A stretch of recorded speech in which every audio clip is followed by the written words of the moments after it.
Do you guys envy having childhood friends? I often hear people say that just being childhood friends is enough to make them fall in love, or that they envy the girls for being so close. But in reality, being childhood friends can sometimes hinder the development into romance and can bring its own set of challenges. Today, I'll share my story. My name is Tyler. My life, well, it was often envied by others, especially by other guys. Because I have a childhood friend of the same age. Her name is Anna. I honestly can't remember when Anna and I started hanging out. By the time I realized it, she was already by my side. Our houses are next to each other, and our parents are friends. As a matter of course, we were close as a family, playing together and going to and from school together. It's like having a sister living next door, a presence that is expected to be there. That was Anna for me. She is cute, has a good personality, and is caring, so having such a childhood friend, I was often envied. But to me, she is a childhood friend and family. So even when others envied us, I didn't find anything special about it because being childhood friends means being too close, which has its perks. Also, our rooms are right next to each other. Open the window, and you can easily see each other's faces. It's coincidental, but thanks to that, we talked almost every day even though we went to different high schools, and since I am not a morning person, Anna woke me up every morning. Her way of waking me up was quite unique. There are romantic comedies where childhood friends come into the room through the window because their houses are close, but it's dangerous. No matter how close, it's the second floor. It would be disastrous if an accident occurred. So, the method Anna adopted was, she used to knock on my window with a broomstick. "Tyler, it's morning. Wake up," Anna would say and wake me up. My mornings always started with Anna's voice, and it continued even when we each got a girlfriend or a boyfriend. You'd think, why don't you stop when you get a girlfriend or a boyfriend? But we are family, so we have nothing to be guilty of. That's why we could do it. Well, I wouldn't recommend it though, as it may be misunderstood. So Anna and I were always together. Even when we went to different schools or got jogs, our bond continued. As adults, we also went out for drinks every Friday. The best companion to share our complaints about being new to the workforce. Our relationship settled as family, without progressing into anything more. Even as we became adults and quite some time had passed, it remained unchanged. Darn, I got dumped again. The drinking sessions that used to be gripe fests with Anna had lately turned into occasions for her to listen to my complaints. Well, occasionally, it's Anna who does the complaining. However, overwhelmingly, I tend to be the one complaining more. Moreover, the content is usually about being dumped by my girlfriend, such "are you a teenager or something" kind of stuff. Well, that was fast. Didn't you guys just start dating last month? Yeah, I thought this time it would last more than 3 months. I was reasonably popular at the time and had a girlfriend. But for some reason, it never lasted long, breaking up within 3 months no matter how hard I tried. At first I was in shock, crying and drinking, but lately I was drinking out of desperation because I had been rejected so many times. Anna, with a bemused smile, would comfort me in such times. "So, why did you get dumped this time? Wasn't it cheating last time?" "This time," she said, "I was boring." Haha, that's quite a harsh comment, isn't it? Anna shrugs and laughs at my response. With a laugh, she says, "Cheer up," handing me my favorite dish. Anna has grown into a beautiful and kind-hearted adult. Yet, she didn't have a boyfriend. But it was not because her relationships didn't last. She simply remained single. In other words, she was the opposite of me. That's why she brushed off my complaints with a laugh, and that's why I found it easy to talk to her. Do I really come off as that boring? I do try to surprise her and all. Maybe your surprises aren't hitting the mark. I was at a loss for words. because I was terrible at surprises. No matter how hard I tried, somehow it came up empty. For instance, if I give flowers to a girl, she turns out to have allergies and can't stop sneezing and gets really mad afterward, or if I book a restaurant for our anniversary, she calls it too overbearing. Nothing ever went right. But breaking up in just 1 month is still shocking. Sigh, I'm done. I'll just distract myself with my hobbies. Hobbies? I've gotten into camping recently. It's fun. Yes, I've recently discovered the joy of the outdoors. Being in the vastness of nature, setting up my own tent, and living there. Facing the overwhelming nature made my own worries seem trivial, and I could truly feel I'm alive. That feeling was incredibly refreshing, and I've become quite hooked, going camping repeatedly. When I told Anna about it, her eyes widened. Well, I've wanted to try it, but it's risky for a woman to camp alone. I'm so jealous. So, want to come along? Really, can I? Anna was surprisingly interested, so with the pure thought of I can have a camping buddy, I invited her to camp. I have most of the necessary stuff, so I asked Anna to prepare personal items like changes of clothes and sleeping bags. I gave her a proper list, and she said, "Yay, I'm looking forward to it," with excitement. I too was eagerly anticipating the camping trip with Anna. When the camping day finally arrived, it was a beautifully clear day, perfect for camping. Moreover, we were fortunate to secure a very good spot, elevating my spirits. With both the weather and the scenery so nice, Anna was equally thrilled. Amazing, such a beautiful view. Cool, isn't it? Yeah, thanks for bringing me to such a wonderful place. Anna is in high spirits, shining a sparkling smile my way. Her smile under the clear blue sky was breathtaking. For a moment, I was struck. Wait, was Anna always this gorgeous? Sure, she's beautiful, but I had never seen her as a member of the opposite sex before. So, I hadn't recognized her beauty. What's wrong, Tyler? Caught off guard by her beauty, I looked away when Anna tilts her head and looks at me. Being in a place rich in nature, different from the city, made her face stand out more, causing me to avert my eyes. No, it's nothing. Let's set up the tent. It will require some effort, so can you check the food supplies, make sure nothing's spoiled? All right, understood. To keep distance, I reluctantly asked Anna to check the food.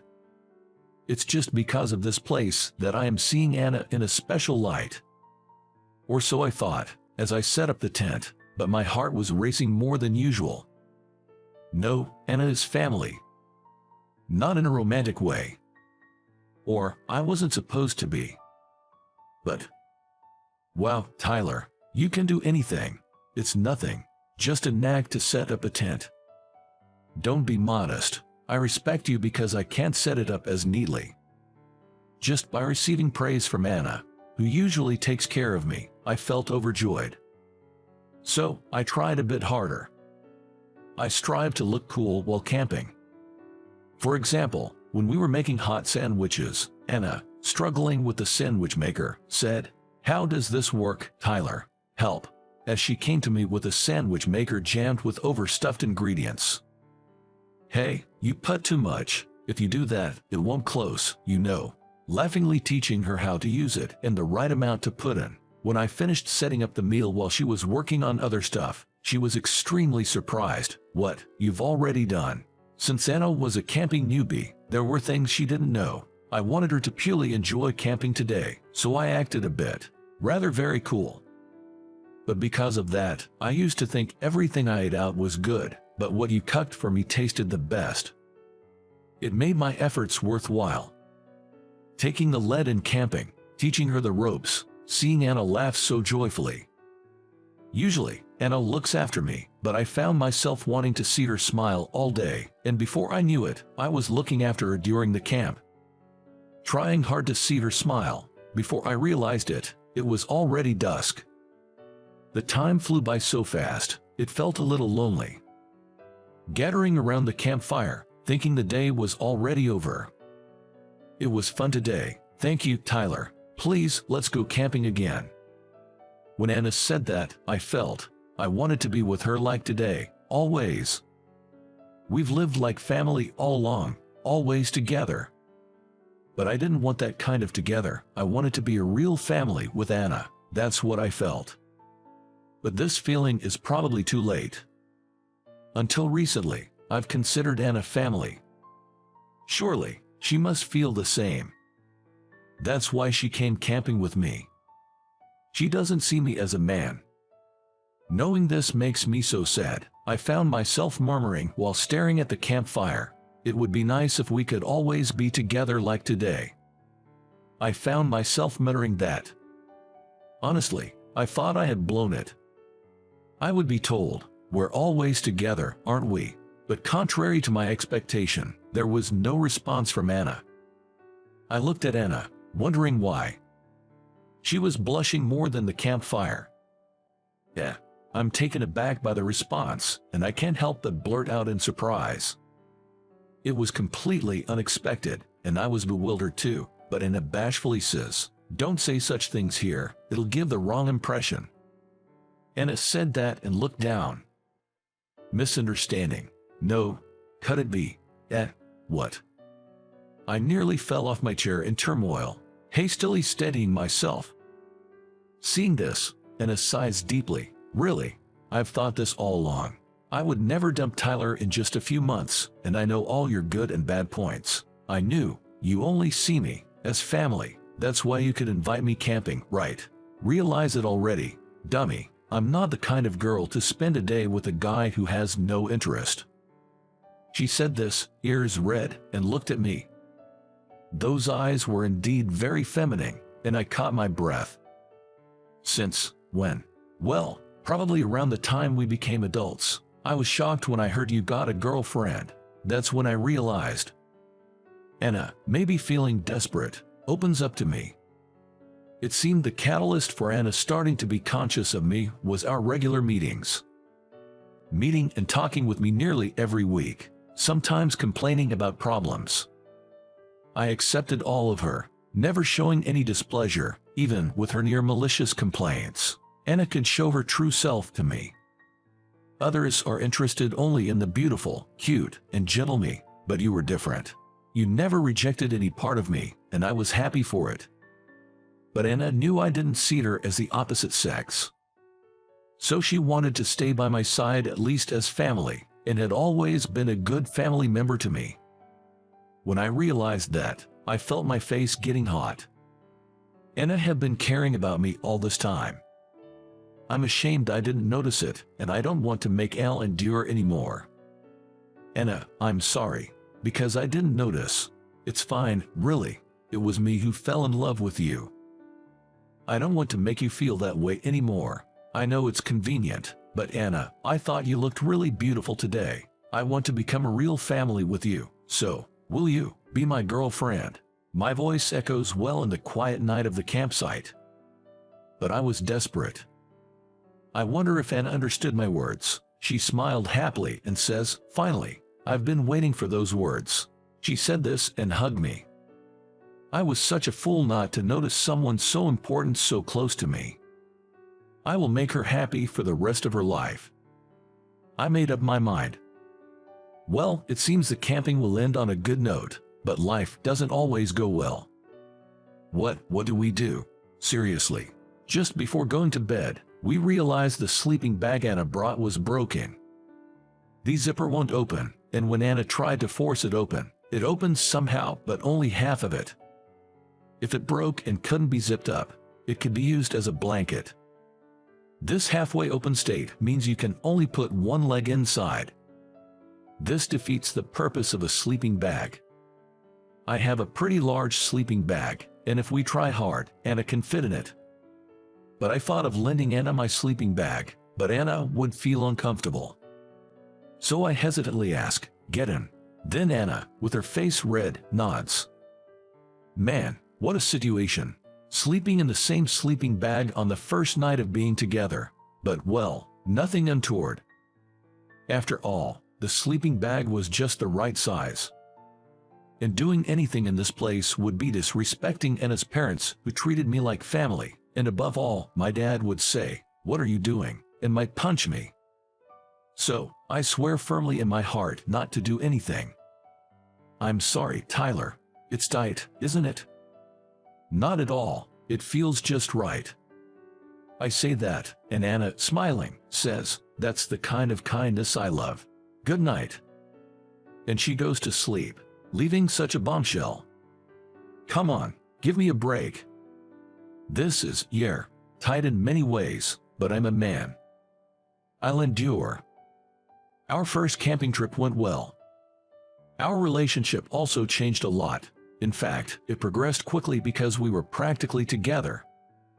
Of course, we both dated with marriage in mind, and we soon met each other's parents, but both my and Anna's parents were friends, so there was no opposition.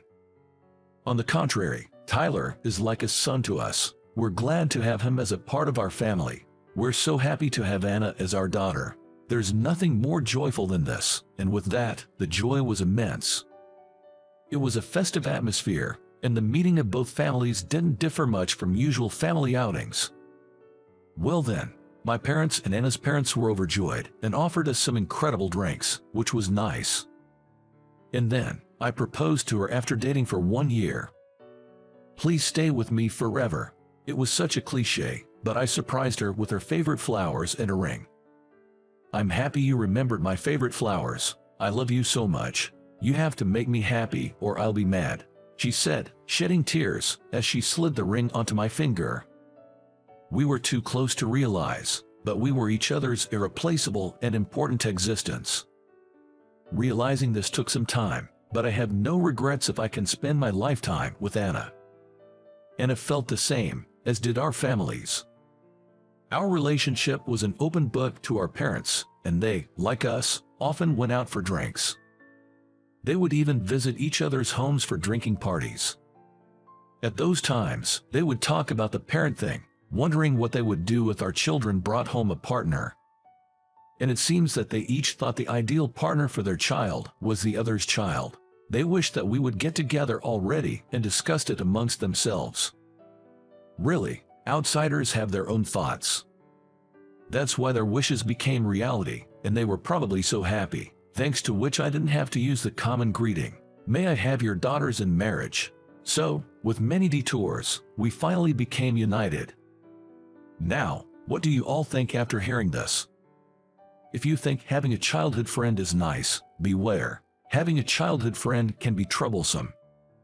For example, on days we fight, the dining table is filled with food I dislike, and since we've been together since childhood, we can understand each other's thoughts, making surprises almost impossible to pull off.